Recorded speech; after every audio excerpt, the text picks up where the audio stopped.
A seguir, você acompanha a entrevista com a jornalista Nana Queiroz, que ficou mundialmente conhecida ao lançar nas redes sociais a campanha Não Mereço Ser Estuprada, que fala com exclusividade ao programa Diferente sobre o livro Presos que Menstruam, a brutal vida das mulheres tratadas como homens nas prisões brasileiras. Assista!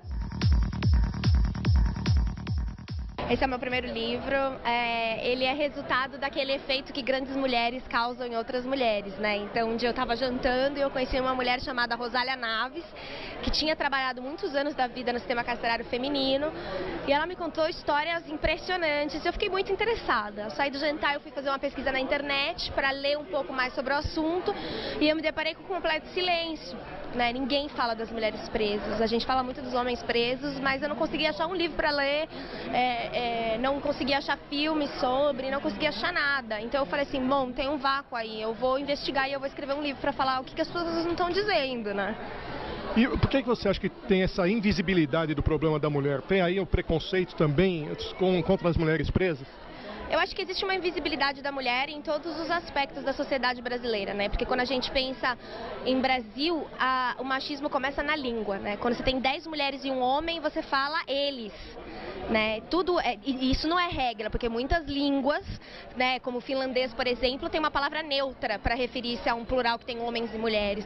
E no Brasil, quando a gente pensa em preso, a gente pensa também no padrão masculino. Quando a gente pensa em professor, pensa no padrão masculino. Quando pensa em todos os aspectos da vida, sempre é o padrão masculino que vai ser considerado genérico, né? Então, por isso que as mulheres tendem à invisibilidade, porque a gente imagina que o genérico é ser homem, né? Ou ser como homem. E o sistema carcerário não é diferente. Eu acho que existe uma outra razão também, que é uma teoria que eu tenho, de que se você não fala sobre os aspectos da violência feminina, você consegue conter mais as mulheres, se rebelar contra o ideal feminino de passividade, de submissão, né? Então, é interessante para o machismo que as mulheres continuem achando que elas têm que ser submissas e pacíficas e silenciosas, né? Qual foi o principal problema que você encontrou? O que te marcou mais nessa experiência de escrever o livro? Você começou em 2010, aí são 5 anos de trabalho. Foram 5 anos de trabalho e a principal dificuldade era as secretarias de segurança pública e as direções de presídio que não me deixavam entrar. Então, em muitos casos, eu tive que me corresponder com uma presa por meses para poder entrar no hall de visitas dela e poder visitar. Ou eu tive que me oferecer para fazer um trabalho voluntário em algum lugar. Ou eu tive que me oferecer para conhecer uma médica do sistema carcerário e entrar pela porta dos fundos na parte da enfermaria, né? Então, eu acho que o governo impede que a gente entre, principalmente porque eles sabem que estão fazendo coisas erradas, né? E principalmente porque essas violações de direitos humanos envolvem recém-nascidos. Tem 340 crianças, mais ou menos, vivendo nos presídios femininos hoje, né? No Brasil. E esses são os verdadeiros inocentes presos no Brasil e eles são os que mais sofrem. Você chegou a levantar dados de mulheres presas que são mães, né? Grande parte tem filhos fora e os pais quase nunca têm a guarda, né, dos filhos, até porque muitos estão presos também, né? Exatamente. 80% das mulheres presas, diz um levantamento da pastoral carcerária, são mães, né?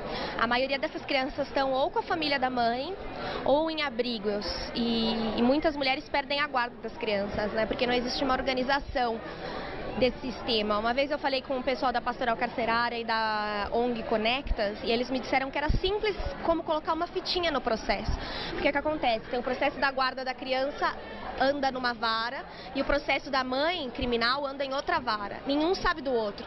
Então, quando convocam a mãe para ir na audiência de guarda da criança e a mãe não aparece, acham que a mãe não se interessa e botam a criança para adoção. Às vezes a criança é adotada, muda de nome e a mãe nunca mais encontra. Se você colocasse uma fitinha colorida ali para avisar, veja na vara criminal, essa mãe está presa, você resolveria esse problema e você reuniria muitas mães e filhos. E quando eu falo disso, é importante falar que nem sempre essas mães são ruins para as crianças, né? Porque só 6% das mulheres presas no Brasil são violentas. 6% cometeu crime contra as pessoas. É muito pouco. né? As outras mulheres não representam riscos reais contra os filhos ou sequer contra a sociedade, representam riscos que não são imediatamente da segurança pública, né? A maior parte das mulheres foi envolvida por tráfico ou por crimes de complemento de renda. Na maioria é mulher abandonada pelo marido, que precisa complementar a renda, ela ganha muito mal, ela não tem nível superior, em geral é negra e jovem, e aí ela, desesperada para alimentar a família, parte para o crime como complemento de renda. Uma história muito triste e que pode ser prevenida. O que você teve de experiência de violência da mulher lá dentro dos presídios, o constrangimento que as famílias passam para visitar essas presas quando elas recebem visitas? Queria que você comentasse um pouquinho isso. Casos de tortura no sistema carcerário feminino são tão grandes quanto os masculinos. Eu achei que não seria, porque a mulher é menor, é mais frágil, achei que isso intimidaria as pessoas, mas não. Inclusive, a coisa mais dolorosa que eu presenciei são crianças recém-nascidas que viram as mães serem torturadas. Eu tenho a história de um menininho que foi torturado, a mãe foi torturada com ele no colo e ele tomou uma algemada no olho e o olho inchou e precisou ir ao hospital. Eu também tenho relatos de grávidas torturadas. Uma delas, o policial bateu uma paulada uma ripa na barriga dela, e quando ela reclamou, ele disse: não reclama, isso é mais um vagabundinho vindo para o mundo, melhor ele morrer antes de nascer, né? Então esses casos de violência eram muito grandes. Outra coisa que não é respeitada é que no sistema carcerário feminino deviam ser mulheres trabalhando, assim falam as normas internacionais que o Brasil assina, né? E assim fala a legislação brasileira. No sistema carcerário feminino tem que ter carcereiras mulheres, mas não, tem carcereiros homens. E o que acontece? As mulheres se sentem instigadas a trocar sexo por favores. Então, elas se prostituem por um lanche do McDonald's ou para fazer uma ligação para a família ou para conseguir um colchonete a mais, né, em lugares superlotados. É bem severo. Já a família é muito humilhada. A visita íntima é uma humilhação tremenda. Até crianças pequenas são obrigadas a abrir o ânus e a vagina diante de um espelho, agachar e mostrar que não tem droga dentro. E que também é evitável, porque a gente já tem scanner corporal, ele já é usado nos aeroportos, ele já é usado em algumas prisões do próprio Brasil, né? E isso é completamente evitável, é muito fácil resolver esse problema, só falta vontade. Nana, você ficou muito conhecida em 2014 pela tua campanha Não Mereço Ser Estuprada. Primeiro, conta um pouquinho de novo, como foi essa história, o que inspirou, e você faria de novo, qual foi o resultado disso, e pessoalmente para você, assim, teve mais prós e contras, o que tem desse um ano depois, mais de um ano depois, o que sobrou para você, qual o legado dessa campanha? Acho que eu sou uma menina polêmica. Eu só estava escrevendo esse livro que eu já sabia que seria polêmico antes. E eu tenho uma vantagem porque eu fui muito intimidada depois da campanha Não Mereço Ser Estuprada, mas eu tenho muitos defeitos, mas eu tenho uma qualidade que é que eu sou destemida mesmo, né? E essas pessoas não conseguiram me intimidar. Como não vão conseguir intimidar as pessoas que já vêm me ofendendo por conta do livro Presos que Menstruam? Na verdade, já me escreveram pessoalmente e me escreveram pelo Facebook o que eu imagino é que as mulheres por muito tempo se calaram diante das opressões, e principalmente no Brasil, em que a gente é treinada para baixar a cabeça, ser submissa e ser doce, né? Tá na hora da gente enfrentar de frente o machismo. Por isso não me arrependo. O protesto Não Merecer Ser Estuprada foi uma resposta à pesquisa do IPEA, que mostrou que, depois de corrigidos os dados, 1 em cada 4 brasileiros acha que uma mulher que mostra o corpo merece ser atacada. Isso é inaceitável, né? Isso é inaceitável. Tanto quanto é inaceitável as ameaças que eu recebi depois, foram 500 ameaças, de homens em sua maioria, mas também de mulheres, que diziam que se me pegassem na rua me bateriam, porque eu era enviada de Satã para desviar as mulheres de Deus. E fizeram um evento de estupro coletivo da minha mãe, que tinha 2 mil confirmados. Eu cheguei aí à delegacia da mulher, pegaram algumas dessas pessoas que tinham me ameaçado, mas a lei brasileira não tem um crime para prender essas pessoas. A lei brasileira ainda não enxerga que enxerga muito pouco, porque existe a Lei Maria da Penha, que já, graças a Deus, protege as mulheres. Mas como essas pessoas não eram membros da minha família, elas não podiam se encaixar na Lei Maria da Penha. Então não existe uma legislação boa para isso. E não é que não se tem ideia.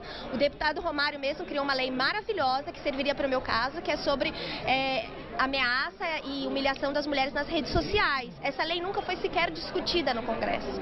Por quê? Porque o gênero ainda não é enxergado como um problema no Brasil, né?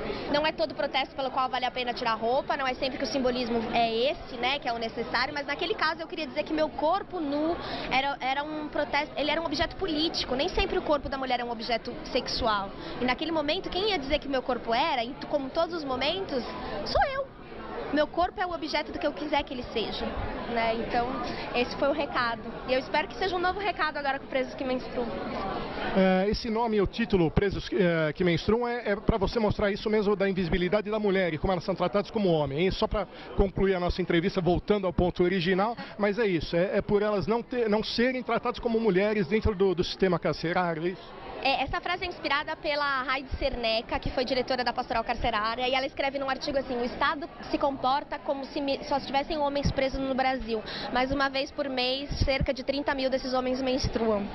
E aí o Estado descobre e se assusta. Nossa, tem mulher presa no Brasil! Porque é isso mesmo, né? E quando a gente esquece as diferenças, a igualdade é desigual quando a gente desconsidera as diferenças, né? Então, a gente tem que lembrar que a justiça é quando a igualdade é para os iguais e a desigualdade para os desiguais. Nana, uma última mensagem para os homens, como encarar as mulheres? Eu acredito muito nos homens, a verdade é essa. Eu acho que o único homem que tem medo do feminismo é o homem inseguro, né? Porque o feminismo não defende homens fracos, o feminismo defende mulheres fortes, do lado de homens fortes, né? E se você for um homem forte, por que você temeria o feminismo? Não vejo nenhuma razão. Muito obrigado, sucesso para você.